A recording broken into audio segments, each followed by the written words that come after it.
Hello everyone, welcome to వంటల వైభవం. ఈరోజు మనం ఎంతో క్రిస్పీ అయిన చామదుంపల ఫ్రై తయారు విధానం చూద్దాం. ముందుగా మనం ఒక బౌల్ తీసుకొని దానిలో కొన్ని వాటర్ పోసుకొని చామదుంపలు వేసుకొని ఒక 5 నిమిషాలు నానబెట్టుకోవాలి. అలా నానితే మురికి శుభ్రంగా పోతుంది. ఇప్పుడు వీటిని బాగా 3-4 సార్లు కడిగి పక్కన పెట్టుకోవాలి. ఇప్పుడు స్టవ్ మీద ఒక గిన్నె పెట్టుకొని దాంట్లో కొన్ని వాటర్ పోసుకొని కడిగి పెట్టుకున్న చామదుంపలు వేసుకొని ఉడికించుకోవాలి.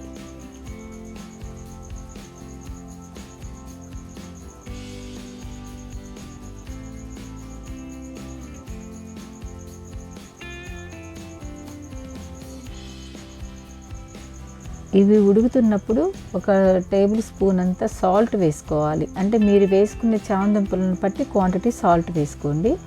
ఇవి ఉడికినాయో లేదో తెలియాలంటే మనకి చాకు కానీ స్పూన్ కానీ తీసుకొని వాటిని గుచ్చితే అర్థమవుతుంది.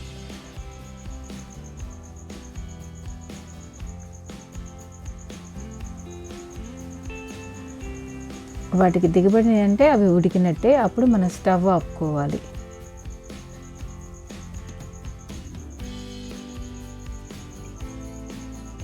ఈ ఉడికిన చామదుంపని జల్లీ గిన్నెలో వేసుకొని చల్లార్చుకోవాలి.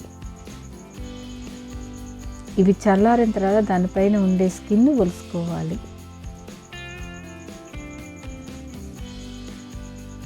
ఇప్పుడు వీటిని రౌండ్గా చిన్న చిన్న ముక్కలు కట్ చేసుకొని పక్కన పెట్టుకోవాలి.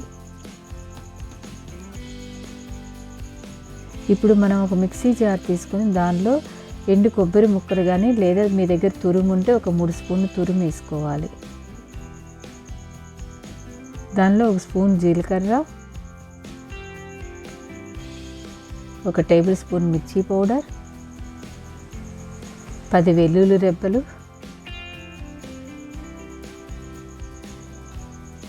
1 అర స్పూన్ సాల్ట్ వేసుకొని మిక్సీ వేసుకొని పక్కన పెట్టుకోవాలి. ఇప్పుడు ఒక ప్యాన్ తీసుకొని దానిలో 2 టేబుల్ స్పూన్ నూనె వేసుకోవాలి. ఈ నూనె వేడెక్కాక ముందుగా కట్ చేసి పెట్టుకున్న చామదుంప ముక్కలు వేసుకొని దానిలో పసుపు, 1/2 స్పూన్ సాల్టు, కొంచెం కరివేపాకు వేసుకొని వేయించుకోవాలి.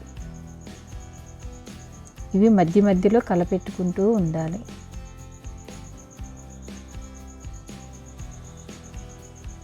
ఈ మీడియం ఫ్లేమ్లో వేయించుకోవాలి. ఇలా వేగిన తర్వాత ముందుగా మనం మిక్సీ వేసి పెట్టుకున్న కారం, మళ్ళీ కొంచెం కరివేపాకు రెబ్బలు వేసుకొని వేయించుకోవాలి.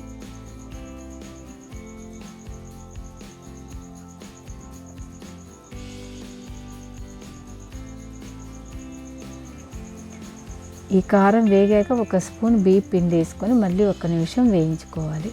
ఇలా వేగిన తర్వాత మనం స్టవ్ ఆపుకొని సర్వ్ చేసుకోవటమే. ఈ వీడియో కానీ మీకు నచ్చినట్లయితే ప్లీజ్ లైక్ చేయండి, షేర్ చేయండి, సబ్స్క్రైబ్ చేసుకోండి.